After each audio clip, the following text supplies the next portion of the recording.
भक्ति सेवा के सभी श्रद्धालु भक्तों को मेरा कोटि कोटि प्रणाम। आज हम उस दिव्य ग्रंथ की बात करने जा रहे हैं जिसे केवल एक पुस्तक नहीं बल्कि जीवन जीने की कला कहा गया है। यह ग्रंथ है श्रीमद् भगवद गीता।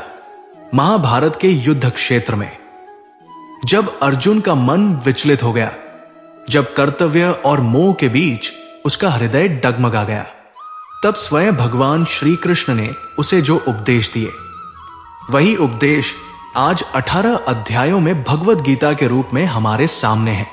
कहा जाता है, जो व्यक्ति हर सुबह गीता के वचन सुनता है, उसका दिन ही नहीं, उसका पूरा जीवन बदल जाता है। आज हम गीता के सभी 18 अध्यायों का सरल, भावनात्मक और जीवन से जुड़ा सार समझेंगे। भगवद गीता केवल धर्म की बात नहीं करती, ये जीवन, कर्म, कर्तव्य, प्रेम, त्याग, भक्ति और मोक्ष हर विषय पर प्रकाश डालती है।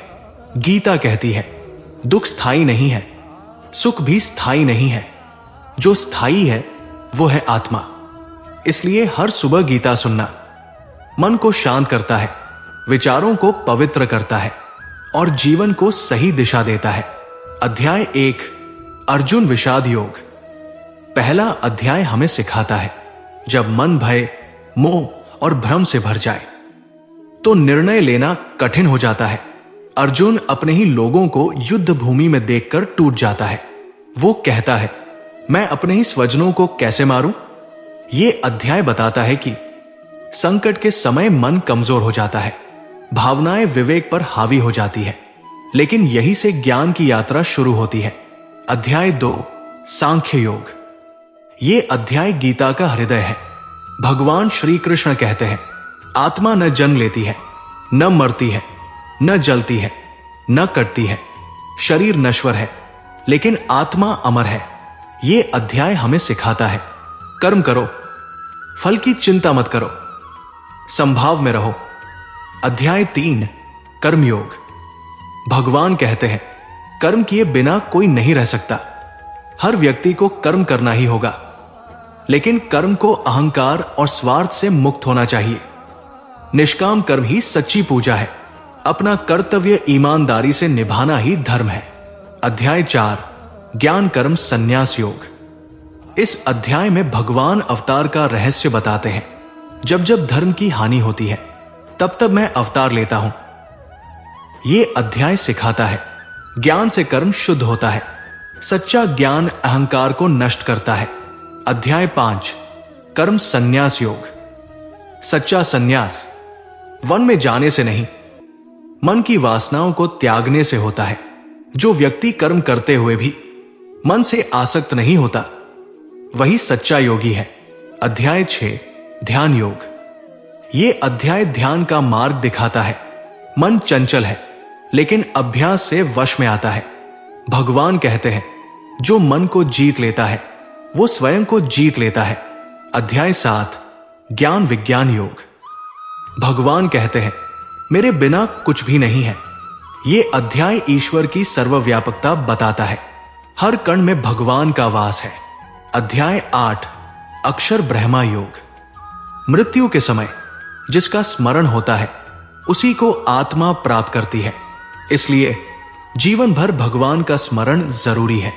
अध्याय 9 राज विद्या राज गुह्य योग। यह अध्याय भक्ति की महिमा बताता है। भगवान कहते हैं, जो मुझे प्रेम से भजता है, मैं उसकी रक्षा करता हूं। अध्याय 10 विभूति योग। भगवान अपनी दिव्य विभूतियों का वर्णन करते हैं। जो कुछ भी श्रेष्ठ है, वो सब मेरी ही शक्ति है।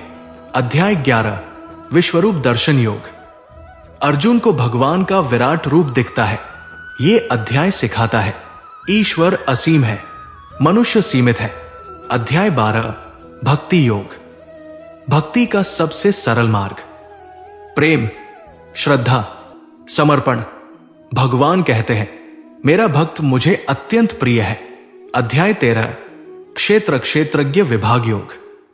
शरीर क्षेत्र है, आत्मा क्षेत्रज्ञ। जो आत्मा को पहचान लेता है, वो मुक्त हो जाता है। अध्याय 14 गुणत्रय विभाग योग। सत्व, रज और तम, 3 गुणों से संसार चलता है। जो तीनों से ऊपर उठ जाता है वही मुक्त होता है। अध्याय 15 पुरुषोत्तम योग। भगवान स्वयं को पुरुषोत्तम बताते हैं, उनका स्मरण ही सच्चा ज्ञान है। अध्याय 16 दैवासुर संपद विभाग योग। दैवी गुण दया, क्षमा, सत्य।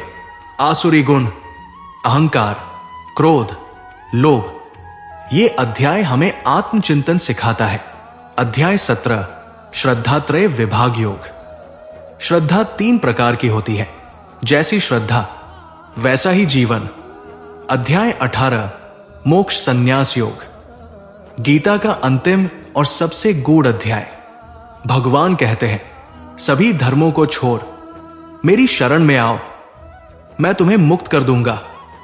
यही गीता का सार है।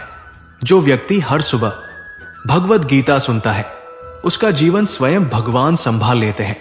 अगर आप चाहते हैं शांति, सही मार्ग और जीवन का सत्य, तो गीता को अपने जीवन का हिस्सा बनाइए।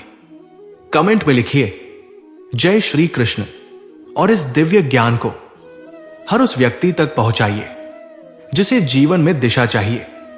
जय श्री कृष्ण, जय गीता।